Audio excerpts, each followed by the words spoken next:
오늘 우리에게 주시는 하나님의 말씀 예레미야 17장 5절에서 11절 말씀입니다.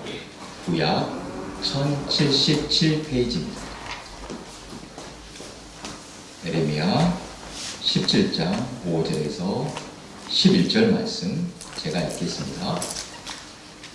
오늘은 화면을 보고 읽어야 되겠습니다.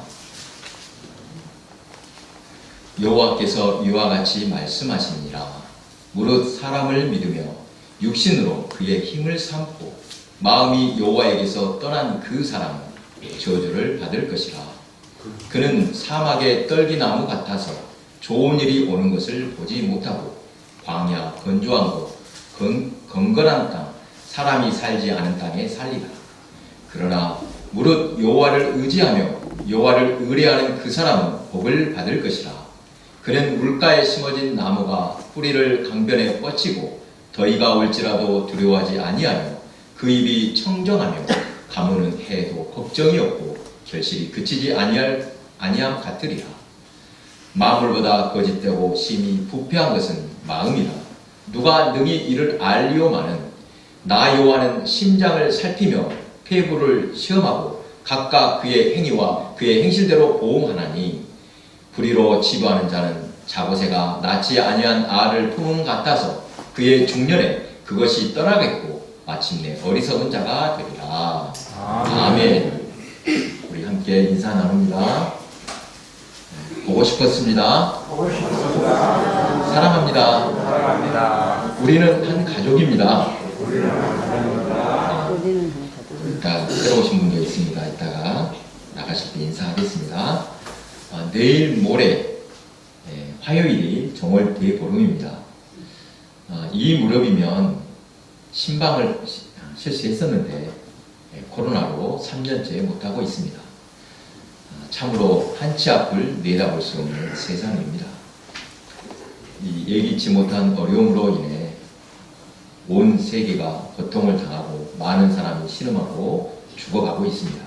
이러한 팬데믹, 전염병의 대유행도 따지고 보면 인간의 탐욕에서 온 것이고 지구온난화나 또 기후위기 등 이 재난도 인간의 죄 때문이라고 합니다. 그래서 한편에서는 지금의 위기를 하나님의 심판이라고도 하는데 이것은 인간 스스로가 자초한 일이라 하겠습니다. 흔히 하나님께서 벌 주셨다고 말을 합니다만 정확히 말하면 악인은 스스로 악으로 인해 망하는 것입니다. 하나님께서 벌 주시는 것이 아닙니다.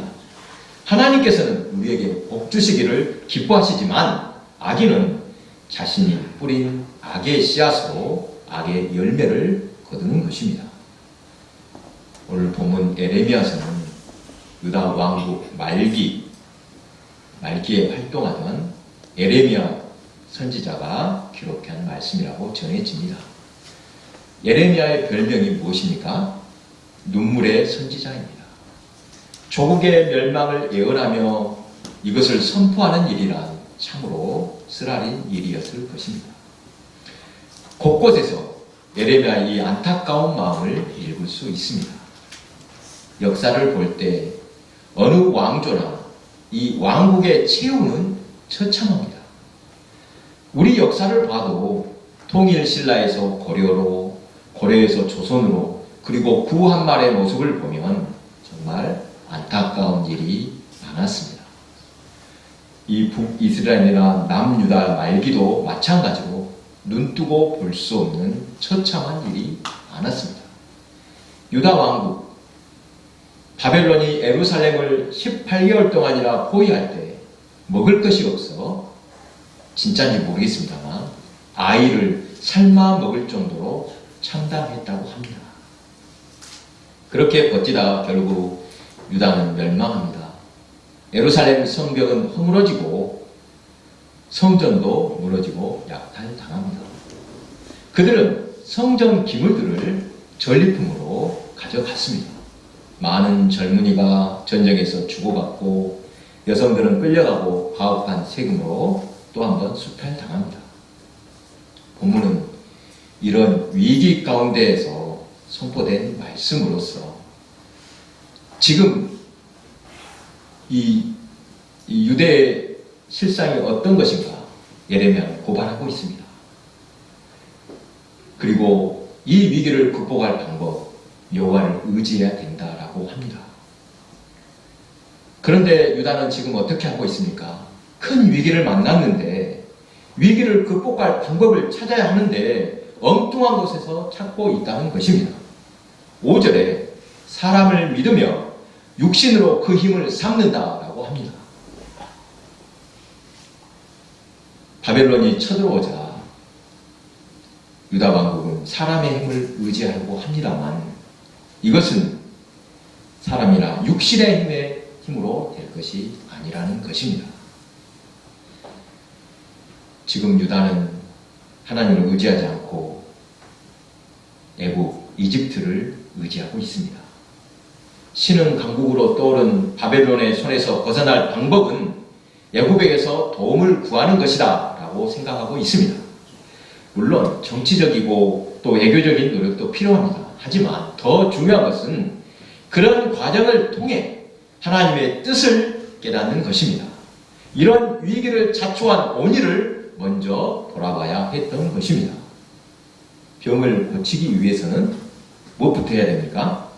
먼저 올바른 진단이 있어야 하듯이 이런 위기를 극복하려면 이 사건에 담긴 하나님의 섭리를 발견해야 할 것입니다. 그러면 지금 유다가 당하는 벌은 어떤 죄 때문입니까? 앞에 1절부터 이어지는 내용을 보니 우상을 섬긴 것이 가장 큰 죄임을 알 수 있습니다. 17장 2절입니다. 그들의 자녀가 높은 언덕 위 푸른 나무 곁에 있는 그 제단들과 아세라들을 생각하도다. 여러분, 왜 그렇게도 하나님께서는 우상 숭배를 미워하십니까? 우리가 생각하는 우상 숭배란 아마 이런 것일 것입니다. 어떤 형상, 불상이라든지 또는 썩어질 것을 향해서 빌거나 제사를 드리는 것이 우상 숭배라고 생각을 합니다. 예전 우리 어머니들이 새벽 일찍 장독대 정화수를 떠놓고 빌던 시절이 있었습니다. 그것을 어떻게 생각할지 모르겠지만 한편으로는 정성이 아름답게도 보였습니다. 지금은 거의 보기 힘들지만 전에는 어렵지 않게 볼 수 있는 풍경이었습니다. 제 가족이 예수 믿기 전 우리 어머니께서도 이런 일 아주 철저하셨습니다. 초사을, 여러분 초사을 아십니까? 초사을 지키고 또 무슨 날에는 장독대에다 글씨를 써서 부적처럼 붙이시는 것도 생각이 납니다. 물론 예수 믿은 후에는 이런 일을 철저하게 회개하셨습니다. 하나님께서 우상 숭배를 미워하는 이유가 무엇일까? 그런 행위 자체도 죄악입니다만 우상을 향하는 마음, 이 마음 자세와 그로 인해 발생한 폐해 때문임을 믿으시기 바랍니다. 당시 우상 숭배를 철저히 금지하신 모습을 이것과 비교할 수 있다고 합니다. 대제국, 큰 나라의 황제는 각 지역에 분봉왕을 세웁니다. 넓은 영토를 혼자서 다스릴 수가 없으니 충성된 제후들에게 땅을 분배해 주는 것입니다. 이때 분봉왕은 한 가지를 철저히 지켜야 하는데 그것은 황제에 대한 절대 충성입니다. 땅을 분배받고 통치를 인정해 준 대신 절대 충성으로 보답해야 합니다. 이는 목숨을 담보한 계약과 같았습니다. 반역은 곧 죽음입니다. 황제에게 충성하지 않고 반역을 꾀한다면 이것이 얼마나 무서운 죄인지 여호와를 떠나 우상 숭배에 빠지는 것이 바로 이러한 반역과 같다는 것입니다. 그렇다면 그 반역은 어떻게 해서 시작이 됩니까? 다른 마음을 품는 데서 시작됩니다. 딴 마음을 품습니다. 두 마음을 품을 때 반역이 시작된다는 것입니다. 그래서 중요한 것은 어떤 행위보다 마음 중심을 어디로 향하고 있는가. 즉 우상 숭배란 하나님에게서 마음을 돌이킨 것이라 하겠습니다. 본문 5절에서 7절까지 두 종류의 사람이 나옵니다. 여호와를 의지하지 않고 사람을 믿으며 육신의 힘을 의지하는 자와 여호와를 의지하며 여호와를 의뢰하는 자입니다. 믿음의 사람은 여호와 하나님을 마땅히 의지해야 합니다. 그런데 어떤 일이 발생하면 진정으로 하나님을 의지하고 있습니까? 아니면 다른 수단을 먼저 찾고 있습니까? 엎드려 기도하기보다 당장 눈앞에 보이는 수단부터 찾는 것을 쉽게 볼 수 있습니다. 평소에는 티가 안 났는데 급한 일을 만나면 하나님보다 다른 수단을 찾는 모습이 역력합니다. 주변을 보십시오. 여러분, 신실한 신앙인이 드뭅니다. 여호와를 온전히 의뢰하는 성도가 귀한 시대가 되었습니다. 왜 그럴까 생각해 봅니다. 왜 그럽니까? 당장 눈앞에 보이는 것만 믿기 때문입니다. 즉 믿음 없는 세대가 되었다는 것입니다. 다 필요 없어. 당장 보이는 것이 중요해. 하나님의 백성이 유다 왕국이 이방 나라 바벨론에게 멸망당할 때 백성들이 받은 충격이 얼마나 컸을지 상상해 봅니다. 유다가 죄를 지었다고 자기 백성을 이방 나라에 손을 붙이시다니 하나님 어쩌면 이럴 수 있습니까? 당신의 백성을 견책하기 위해 우리보다 훨씬 더 악한 바벨론을 도구로 사용하시다니요. 그 충격에서 헤어나올 수 없었을 것입니다. 이런 경우라고 할 수 있습니다. 종종 예를 들고 있습니다. 자기 아들이 말을 안 들으니 동네에서 가장 나쁜 불량배에 야, 내 아들 혼 좀 내줘라 시키는 것과 같습니다. 이때 당하는 아들은 얼마나 억울하겠습니까? 하나님의 백성이라는 자부심으로 살았는데 이방 민족 바벨론에게 망하여 포로로 끌려갈 때 참으로 충격적이고 혼란스러웠을 것입니다. 바벨론의 군대가 예루살렘을 포위하고 위협하는 절체절명의 위기 속에서 그들은 그냥 손 놓고 있지 않았을 것입니다. 분명 하나님께 부르짖었을 것입니다. 아무리 믿음 없는 사람이라도 위급할 때는 하나님을 찾기 마련입니다. 그런데 결과는 우리가 잘 알듯이 왕국은 망하고 예루살렘 성벽은 허물어졌습니다. 그들의 가장 큰 자랑이요 자부심이던 성전도 무너지고 약탈당하고 말았습니다. 그들의 기도가 물거품이 된 것입니다. 예탁에 부르짖었지만 처참한 현실을 목격해야 했습니다. 간절한 기도가 응답이 안 되면 기대했던 만큼 실망도 클 것입니다. 제 친구 중 하나는 학창 시절까지 온 가족, 온 식구가 신앙생활을 잘하고 있었습니다.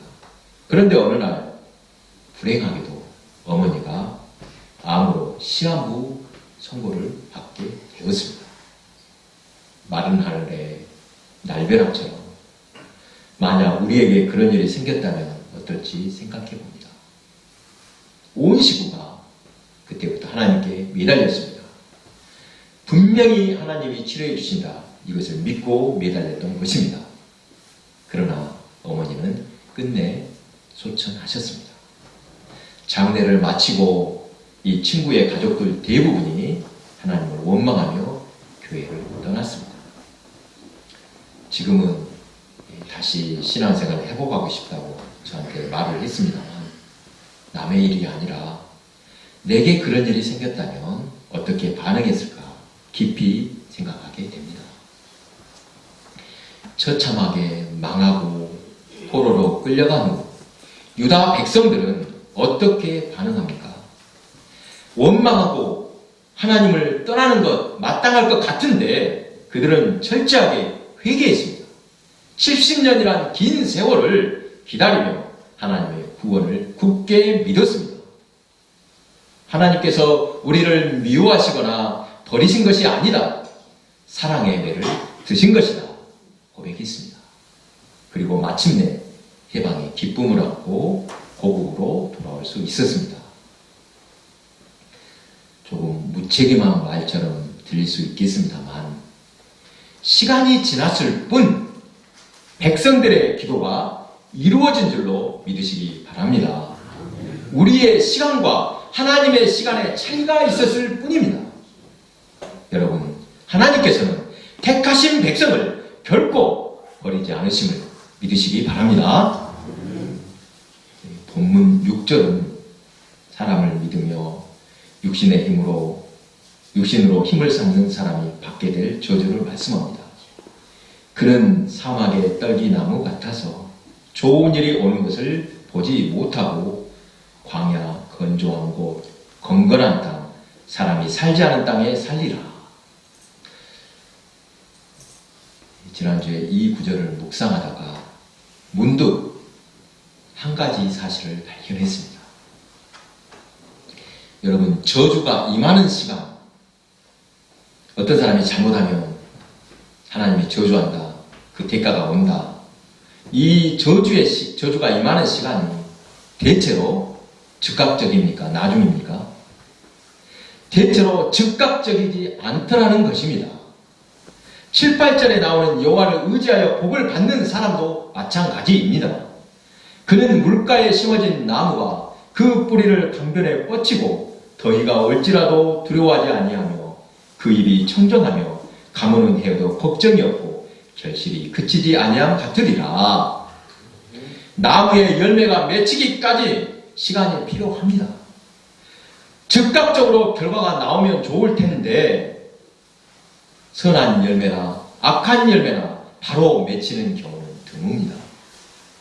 그러기 때문에 우리의 믿음이 필요한 것입니다.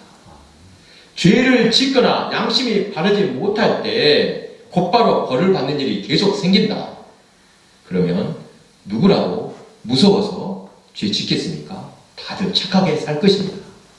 그러면 특별히 믿음도 필요치 않을 것입니다.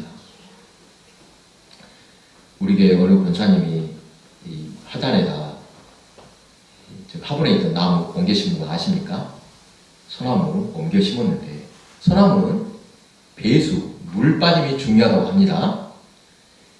그래서 그대로 두면 죽을 것 같아서 장모님이 다시 돋아서 심으셨습니다. 옮겨 심을 때 구덩이를 깊이 파기보다 땅에 살짝 얼려놓고 돋아주는 것이 좋다고 합니다. 그렇습니까? 이처럼 소나무를 옮겨 심고 살리기란 쉽지 않다고 합니다. 상당한 기술이 필요한데 왜 그런가 했더니 나무 상태가 금방 나타나지 않기 때문이라고 합니다. 솔잎이 마르기 시작했다면 그 나무는 이미 죽은 것이라고 합니다. 맞습니까? 네. 사랑하는 교회 여러분, 우리의 믿음이 얼마나 소중한지 모릅니다. 얼마나 또 대단한지도 모릅니다. 보십시오. 눈에 보이지도 않고 손에 잡혀 만질 수도 없는 하나님을 믿고 있다는 이 사실, 쉬운 일입니까? 참으로 대단하게 여겨집니다. 믿는 사람이나 불신자나 똑같은 환경에서 살고 있습니다. 똑같은 것을 보고 듣고 체험하며 이렇게 살면서도 우리는 전혀 다르게 믿음으로 살고 있습니다. 신앙에는 세상 사람과 가치관이 다릅니다. 세상을 바라보는 눈이 다릅니다. 우리가 전에 유대인의 상징을 공부할 때 눈과 심장의 연관성, 즉 눈은 마음과 연결되었다고 배웠습니다. 예수님께서 눈은 몸의 등불이라고 하신 것도 비슷한 의미입니다. 출애굽하여 광야로 나온 이스라엘 백성이 사흘 동안 물을 구하지 못하다가 마라에 도착하여 샘을 만났습니다. 그런데 이 샘물이 써서 마실 수 없다고 백성들이 불평했습니다. 이때 모세가 여호와께 기도하여 일러주신 대로 한 나무를 물에 던지니 쓴물이 단물로 변합니다. 이것이 바로 그 유명한 마라의 쓴물 사건입니다. 그런데 여기서 흥미로운 것은 단순하게 물이 변한 것이 아니라 백성의 눈이 변했음을 상징하고 있다는 것입니다. 히브리어로 샘과 눈, 사람 눈, 이 철자는 조금 다르지만 거의 비슷합니다만 조금 다릅니다. 그런데 발음은 아인으로 같습니다. 샘이 변했다는 것은 곧 같은 발음의 눈이 변했다는 것을 의미한다는 것입니다. 이것을 언어 유희라고 합니다. 성경에는 이런 표현들이 몇 군데 있습니다. 대표적인 것으로 이 바벨탑을 들 수 있습니다. 여러분, 바벨탑의 바벨은 바벨론의 나라 이름이기도 한데 그쪽 사람들 발음으로는 바빌리로서 무슨 뜻이냐? 신의 문, 하늘의 문이라는 뜻입니다. 성경에서 이 말은 베델과 같은 말입니다. 그런데 이스라엘 사람들은 바빌리를 히브리어로 바벨이라고 일부러 그렇게 발음했던 것입니다.